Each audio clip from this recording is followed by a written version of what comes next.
legs when I sleep. I love sitting cross-legged. This always happens.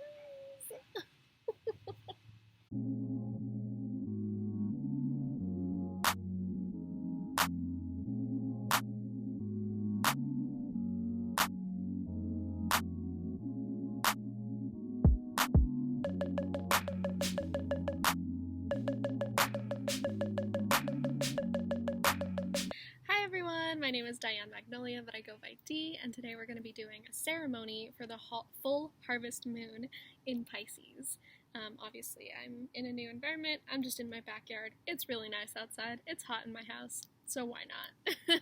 So this full moon is known as the harvest moon, which means that it is the full moon closest to the fall equinox. It's also known as the corn moon because that is when it's known to be the time for Native Americans to harvest corn. Obviously, that applies to not just Native Americans, but that's how it was known. So the full moon in Pisces is known for incredible sensitivity and being perceptive to your surroundings and your emotions. When it comes to emotions, of course, this can lead to an intensity of any kind of emotion, whether you perceive it as being a positive or a negative emotion. Just kind of be aware of that and be aware that things might feel intense right now. And so now that we are currently in the Virgo solar cycle, we're all kind of taking on these Virgo traits of being hardworking and focused and very service-oriented. So with the full moon in Pisces, it kind of brings on almost this cloud of emotion that kind of blurs our vision and makes that Virgo hardworking sense a little bit less clear. Pisces, again, is very emotion-based. It is not based in logic, where Virgo is the opposite, and so it kind of comes into this confusing little clash where it becomes a little bit hard to discern.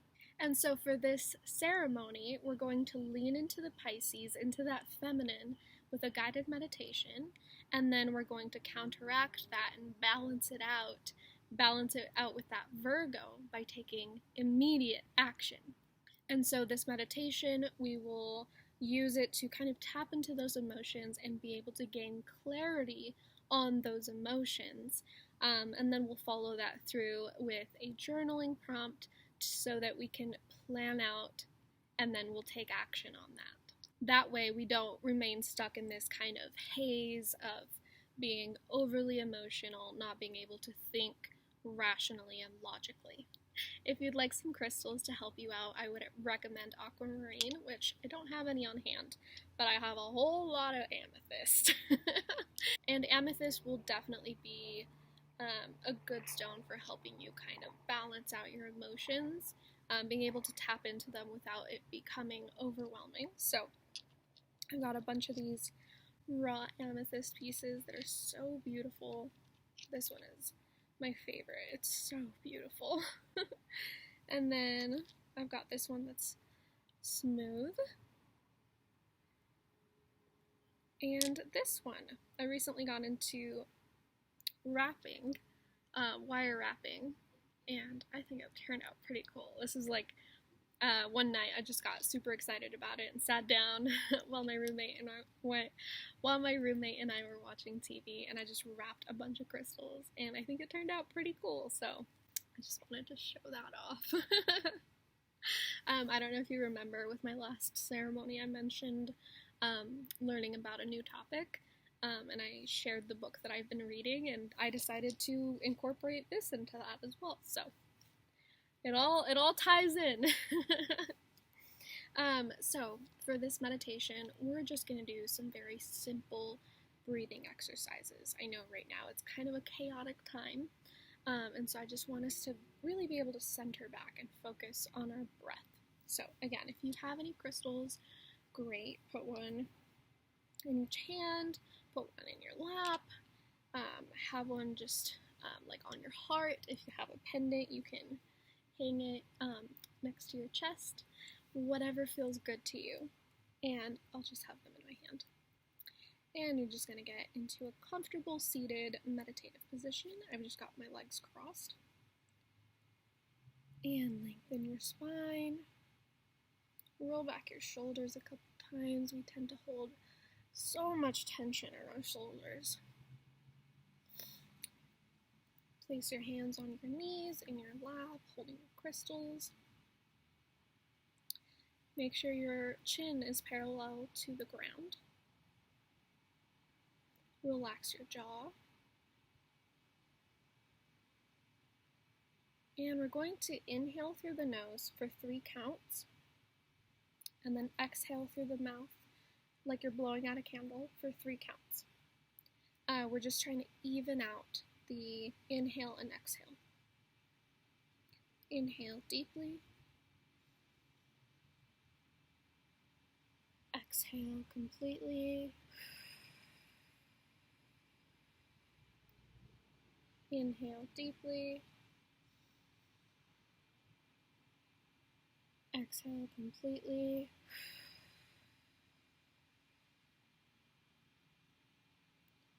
Inhale deeply. Exhale completely.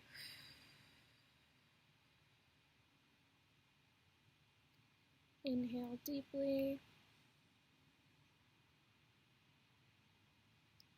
Exhale completely.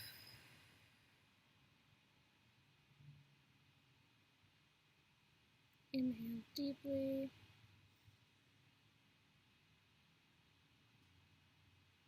Exhale completely.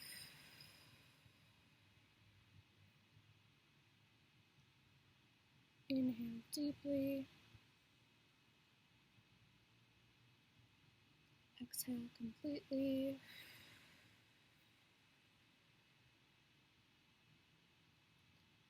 Inhale deeply. Exhale completely.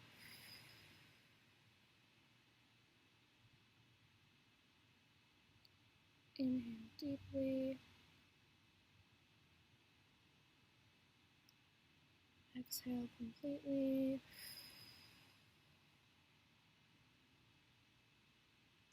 Inhale deeply. Exhale completely.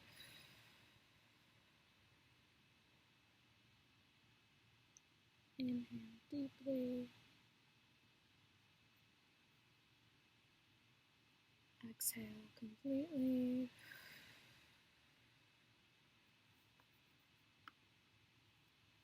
Still recording. Inhale deeply. Exhale completely.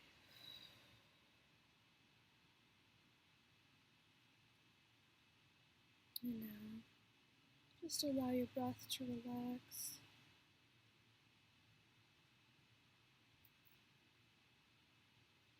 Begin to gently move the crystal around in your hands. Feel its surface. If you're not holding one, just wiggle your fingers. Wiggle your fingers. And just to bring a little bit of gentle movement back into your body.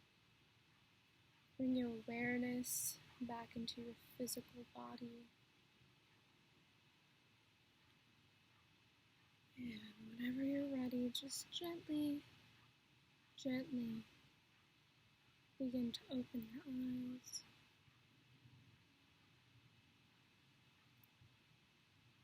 And so hopefully with this meditation, you're able to feel a little bit more centered, a little bit more balanced. And I would encourage you to pull out your journal and just free flow. Write a stream of consciousness about how you're feeling right now. I did that this morning, and sometimes you just don't realize how much you're carrying in your heart, in your head. Especially right now, I feel like there's so much chaos in the world right now, and we tend to kind of compartmentalize it, bottle it up a little bit, because we can't deal with it 24/7. And so our mind, in order to protect us, kind of shuts it away, puts it away until it's time. And I think right now is a perfect time. Full moons are for releasing. It's the perfect time to release everything that you've been carrying. And so with this meditation, hopefully you've got a little bit more clarity. You're not all jumbled up.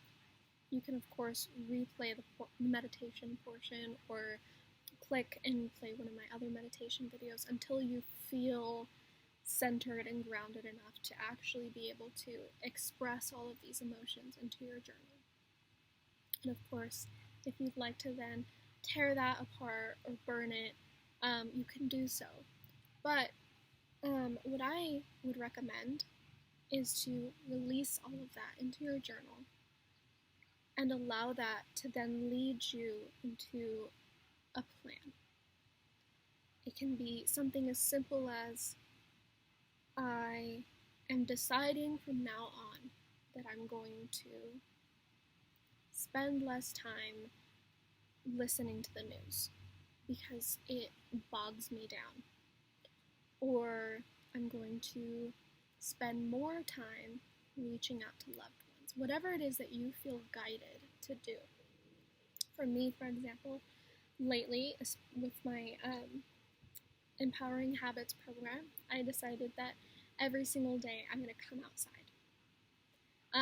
Whether that's come outside to journal a little bit, take a walk, go to the park, whatever form that takes, that's something that I decided was going to help me, and it has been helping me so much. And that came after meditating and journaling on it. It was inspired action that I am taking. And so once you decide on this thing that you're going to be taking action on, it can be a repetitive action, a new habit that you're incorporating, which, of course, if you're interested, links down below to join the Empowering Habits program. Or if it's maybe a little bit more of a long-term plan with steps to get there, then do that. Write that out. Set a plan. Set an intention. And then take action on it. Because that's the key. Intentional action. Intentional, consistent action is the key to manifesting absolutely everything you desire in life. So, I hope that this ceremony found you well. I hope that you're having an amazing week. And I'm sending you all so much love, so much healing, so much peace and comfort during hectic times. And I will see you in the next one. Bye. Oh Lord. Oh no, I dropped one. I dropped this one.